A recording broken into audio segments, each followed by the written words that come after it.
Shalom a todos, mais um vídeo para o canal do Pastor Antônio Cleiton. Que Deus abençoe a todos. Quero pedir a você que está inscrito em nosso canal que, ao assistir o nosso vídeo, deixe o seu joinha. Fazendo assim, esta plataforma irá divulgar os nossos conteúdos a mais pessoas. Nós tivemos ontem na Escola Bíblica Dominical uma lição maravilhosa devido às atividades da semana da igreja e do dia a dia. Eu não gravei essa aula. Eu gostaria de compartilhar com você, mesmo depois que já passou a aula que foi ontem, mas ficará gravado aqui. E isso certamente será útil amanhã, tanto para mim quanto para aqueles que assistirem e compartilharem. Foi uma lição assim maravilhosa, cujo tema foi Montim em Família. Montim em Família, né? Nós aprendemos ontem, então eu gostaria de aqui gravar e compartilhar com os inscritos do nosso canal. O textuário da lição, ele nos traz ali uma orientação: fazei todas as coisas sem murmurações, nem contenda. Filipenses 2 e o versículo 14. A verdade prática nos orientava: das murmurações derivam as contendas, por isso devemos evitá-las em nossas famílias, né?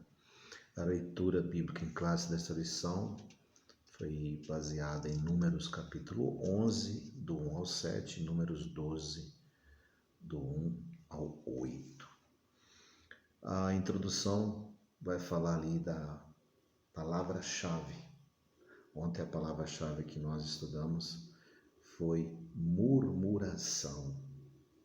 E a introdução nos faz uma advertência a quão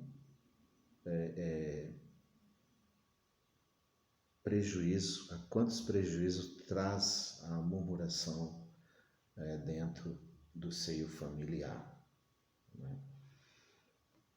A lição trabalha 2 episódios da murmuração do povo de Israel no período que estiveram no deserto e da murmuração na família de Moisés, no caso Miriam e Arão.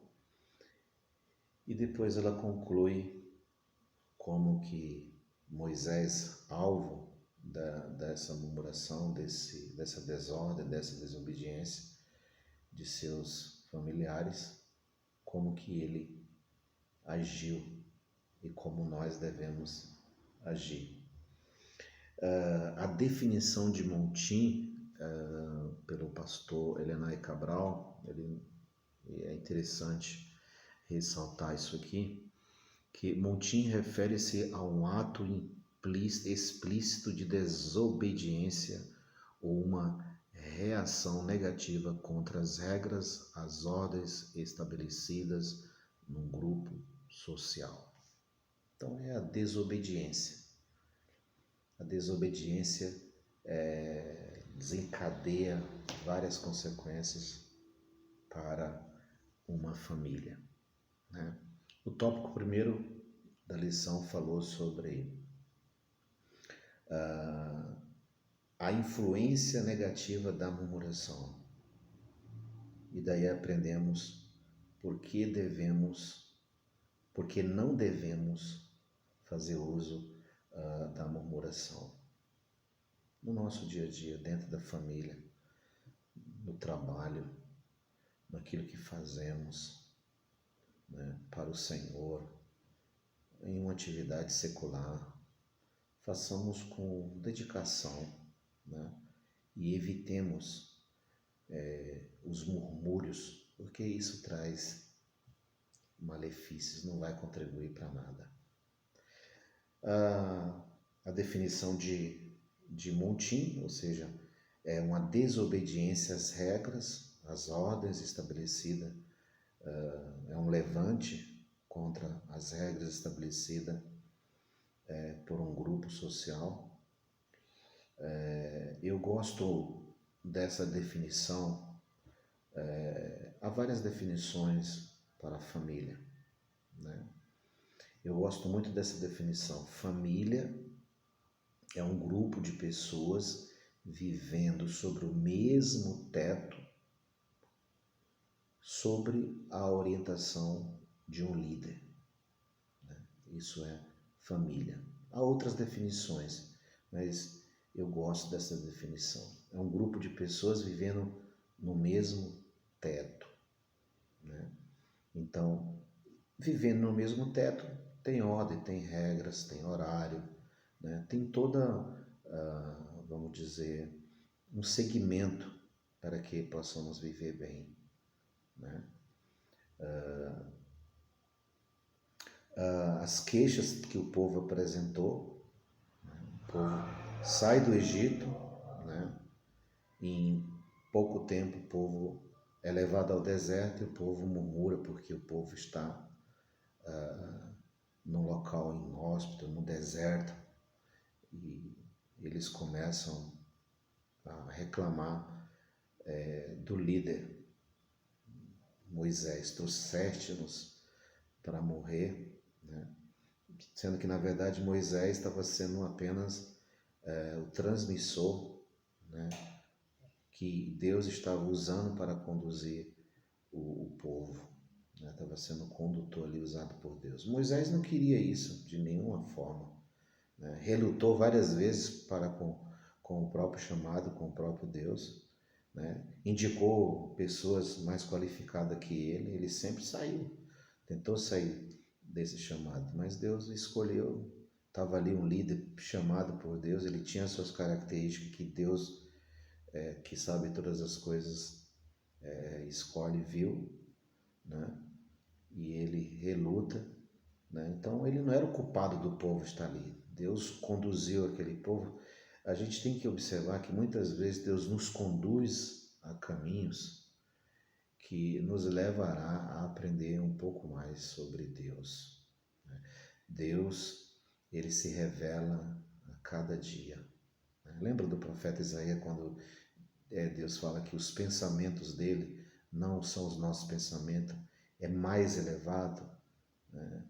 Deus tem os seus caminhos, né? Já dizia Jó, ele tem os seus caminhos, né? E aqueles que são chamados a seguir os caminhos de Deus, muitas vezes é levado a experiências que muitas vezes nós não queríamos passar, né? O povo estava ali murmurando, queixando-se. Isso foi um agravo aos ouvidos de Deus, um descontentamento para Moisés. Certamente Moisés levou isso para Deus, né? Em seguida o povo queria comida, estava com saudade dos pepinos, dos alhos porós, das cebolas, dos melões, né? E Deus envia o maná. Mas aí o povo em seguida já abre outra reclamação. Todo dia nós temos esse maná, todo dia a mesma coisa. Percebe que muitas vezes a gente tem que nos contentarmos com um pouco que Deus nos oferece, né? Paulo, ele adverte a Timóteo dizendo as seguintes palavras para Timóteo: tendo o que comer e o que vestir, vivamos contentes, né? Olha que interessante, vivamos contentes.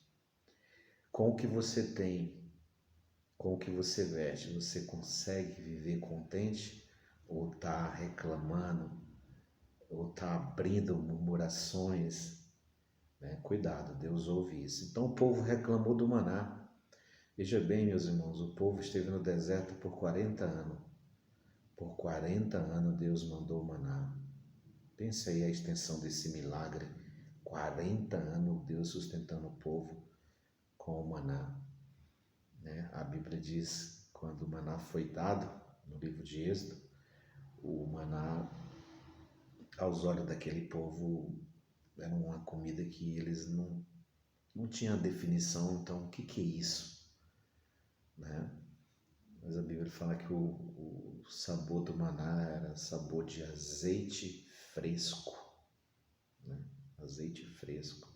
Mas o maná estava sendo dado por Deus todo dia, o povo não tinha que regar, cuidar. Deus enviava o maná, eles iam lá e colhia. Mas abriu uma murmuração contra o maná, né? E isso agravou muito, né? Não foi bom aos olhos de Deus essa murmuração, né? Aí surge uma terceira queixa, né? Agora, uma desobediência, um montinho ali de Miriam e Arão, porque não aceitaram ali o casamento de Moisés com a mulher cuxita, né? Certamente era um povo que não tinha aliança com o povo, né? E certamente talvez era um povo que dava trabalho para a instituição Israel dentro do deserto, né? Era um povo desprezível, segundo nos relata a Bíblia, e Moisés casou com esta mulher e de repente houve-se ali um levante, né? Miriam e Arão começaram a questionar, né, a liderança de Moisés. O autor fala ali que eles estavam reclamando, queriam um tratamento melhor, protagonistas, né? Queriam ter o papel principal, as pessoas principais. Por que Deus só falava através de Moisés? Muitas vezes tem isso, né? Na igreja, nosso meio. Mas por que fulano? Né? Por que ciclano? Né? É muito melhor a gente ser coerente de parar, orarmos, ajudarmos, unirmos as mãos e não entrarmos numa cadeia de desobediência, né, contra as normas. Tem gente que fala, eu sou contra as normas, a gente usa muito, eu sou contra o sistema. Contra o sistema, mas entre duas pessoas é um sistema. Duas pessoas andando junto, tem que ter um sistema de acordo. Andarão dois juntos se não estiverem de acordo? Um sistema, né? Então, nada melhor que unir forças para ajudar o sistema, para ajudar aquilo que tem ordem, a organização, né? E interessante que na queixa de número 3 aqui, do casamento de Moisés, o autor chega a dizer que a inveja na família é um sentimento perigoso. É um sentimento perigoso. O tópico 2 fala sobre o montim e a rebelião de Miriam e Arão, justamente por causa da inveja. Por causa da inveja, né? Eu tiro o óculos e coloco o óculos e talvez você fica perguntando, porque depois dos 40, nossa visão, meu Jesus, eu enxergava ali, qualquer coisa eu enxergava. Passou os 40, já estou me aproximando aí da casa dos 50 e a visão, ó. Então, para perto tem que usar o óculos. A inveja predominou ali o coração de Miriam.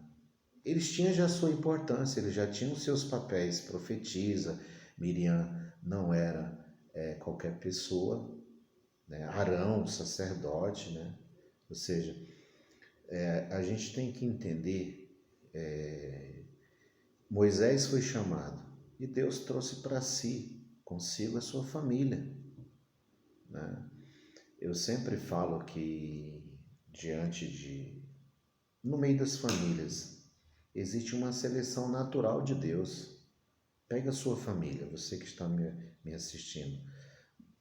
Veja a sua família. No meio da sua família tem uma pessoa que foi selecionada naturalmente por Deus para ser o líder.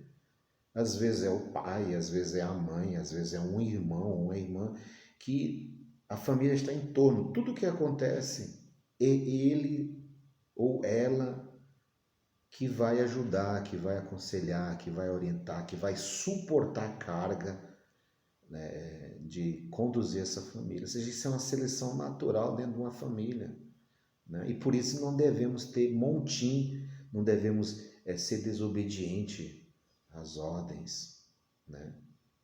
Aquilo que se constitui como regra dentro da nossa família, da nossa casa, né? A inveja predominou, porque Deus falava por Moisés, a comunicação era real, Deus próprio, Deus vai falar na lição aqui, revelava-se a Moisés, e Miriam queria um papel principal, Arão também, né? Como pode só falar por Moisés, né? Às vezes acontece isso. É porque só fulano? Porque fulano foi selecionado naturalmente, né? Ou orientado, muitas vezes, pela mãe e pelo pai, a pessoa se estruturou para ajudar e carregar a família. Inveja. Eu gosto muito da definição do dicionário Wycliffe, que ele diz que a inveja é um princípio ativo de hostilidade dirigido maliciosamente a um aspecto de superioridade real ou suposta de uma outra pessoa. Ou seja, quando a pessoa começa a ser tomada por esse sentimento, ele já ativa ali um princípio de hostilidade, de maliciosidade, né?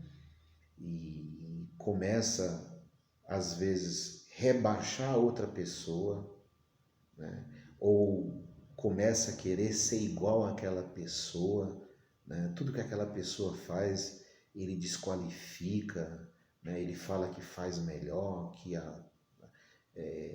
se fosse ele seria melhor. Então, tome muito cuidado com esse sentimento, né? A inveja, ela destrói, né? A inveja, ela traz algo ruim para o seio familiar. Quantas famílias, às vezes, pega por isso aqui? Arão e Miriam não vigiaram, começaram a querer exercer o papel de Moisés, não sabendo eles que o papel de Moisés era uma carga dificílima de carregar, de conduzir, né? Mas eles queriam porque queriam. Às vezes o papel deles era até melhor que o de Moisés, mas eles queriam porque queriam estar sobre a pele de Moisés, comandar como Moisés estava comandando. O que Moisés faz talvez não agradava. Muitas vezes nós pastores sofremos muito com isso. As pessoas às vezes acham que o pastor não ora, acham que o pastor não. Quantas críticas existem na pessoa do pastor, né? Esse pastor não ora, esse pastor só dá oportunidade para aquilo. E não, o pastor está ali carregando o piano, às vezes sozinho, às vezes orando, Deus manda alguém. Aí quando alguém surge, alguém está ajudando a carregar a carga, aquele ali é alvo dos invejosos, né? E temos que tomar muito cuidado com isso, entendeu? Não deixamos essa roupagem nos vestir. Vamos ajudar, vamos unir. O grego usa uma palavra koinonia, ou seja, comunhão, né? No nosso meio tem que existir uma comunhão, tanto no trabalho eclesiástico quanto dentro da família. Coisa linda, né? Glória a Deus. Então Miriam e Arão foram tomados pela inveja, né? E o autor diz que a inveja, quando ela se instala no centro da família, as consequências podem ser trágicas. Tem gente que mata por causa da inveja, né? Então, lembremos de uma coisa: o que Deus lhe deu já é o suficiente, o que Deus lhe dará será o suficiente. Então, não almeje o que é do outro, ajude o outro, né? Cada um tem aquilo que por seu empenho, por seu alcance, dado divinamente por Deus, né? Lembrando que esse sentimento não nos ajuda, só nos irá atrapalhar, né? O parágrafo 2 do tópico 2 fala sobre o montim familiar promove dissabores e ofensas. Quando existe desordem, a casa tem uma regra, a família tem uma regra e a pessoa começa a desobedecer, né? Vai ter consequências de sabores, ofensa, né? Devemos tomar muito cuidado com a ofensa. John Bevere escreveu um livro, A Isca de Satanás. Se você puder ler e baixar, compre a obra de John Bevere, o livro A Isca de Satanás. Lá fala sobre a ofensa, esta isca que Satanás usa para afastar as pessoas da igreja, né? Do seio familiar também. A pessoa se ofendeu por causa de uma palavra, um gesto, né? Os dissabores, né? Tome muito cuidado de não ser pego, de você não ser visgado por essa isca, a ofensa, né? E elas vêm através das desordens, das desobediência explícita, né? Domingo que vem nós vamos estudar sobre uma lição muito boa, a de domingo que vem. Depois eu vou gravar outra aula, espero gravar antes, sobre pais zelosos e filhos rebeldes. Pais zelosos e filhos rebeldes. E nós veremos que muitas vezes não é, às vezes os pais se questionam, já vou até adiantar aqui, mas eu criei tão bem, mas são as escolhas. Os filhos farão as suas escolhas, mas o nosso papel é ensinar. E muitas vezes os filhos quebram regras explícitas, claras, e às vezes não é contido, não é ensinado, não é orientado, e vai trazer consequências, né? Então, se na sua família existe ordens, vamos estar dentro dessa ordem, né? Eu tenho um testemunho assim, maravilhoso no meio da minha família. Minha mamãe, sempre eu fui criado pela minha mamãe, né? Meu pai, houve alguns dissabores e eu fui criado pela minha mamãe. Amo meu pai é vivo, minha mãe é viva e não tenho nenhum problema com o meu papai. Mas a minha mamãe sempre me ensinou a não ter nenhum dissabores contra o meu pai. Não somente a mim, meus irmãos e minha irmã, sempre fomos ensinados a respeitar, né, o nosso pai. Você já imaginou se eu tivesse quebrado essa regra? Se eu tivesse sido desobediente a essa regra, né? Certamente eu não teria uma boa colheita, né? Não teria uma boa colheita. Então aqui serve este exemplo para você. Evitemos quebrar, desobedecer as regras no meio familiar, para que não tenhamos dissabores e nem ofendemos os nossos entes queridos. O tópico 3 da lição fechou Moisés, um homem manso e humilde, né? Que é interessante, ou seja, Moisés, olha, gente, a trajetória de Moisés, 40 anos liderando um povo, né? Como murmuração, né? Enfrentando deserto. Você imagina oposição no meio familiar. E como que ele enfrentou isso? Com equilíbrio, calmo, né? Com mansidão, né? Talvez chegava, Moisés, fulano falou de você, estão se levantando, calma. Não reagia.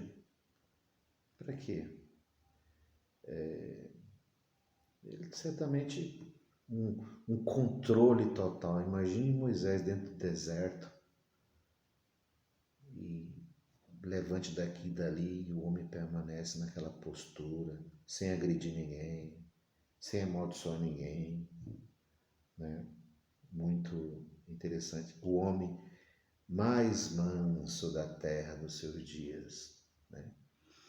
Aí o autor diz que na mentalidade de hoje, na mentalidade mundana, ser manso pode significar fraqueza, covardia, mas o ensino bíblico implica em capacidade de exercer o autocontrole e o domínio de si mesmo, né?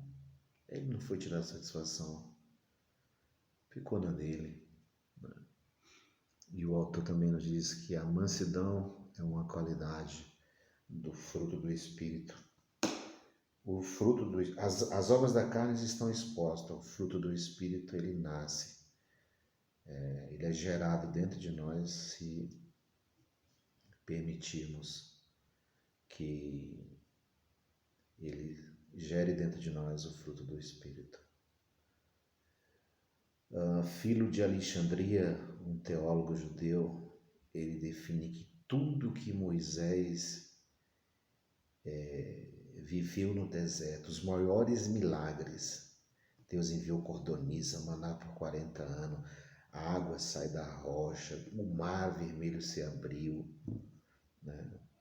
Naquela passagem quando Moisés ora para Deus mostrar a sua glória, para ele ver Deus, e Deus diz, não, homem nunca me viu, porque se vê morrerá, mas eu irei passar, te colocarei na fenda, e você verá eu pelas costas. Filho diz que tudo que Moisés viu no deserto, ele classifica como as costas de Deus. Você já imaginou se fosse ver pela frente quanto milagre, meu Deus, Moisés não veria, né? Então, olhe para o homem que foi Moisés, e mesmo assim, ele enfrentava montinho, né? É interessante que esse tópico 3 fala da mansidão de Moisés, mas também fala sobre o fardo de uma liderança. Ou seja, pense aqui comigo.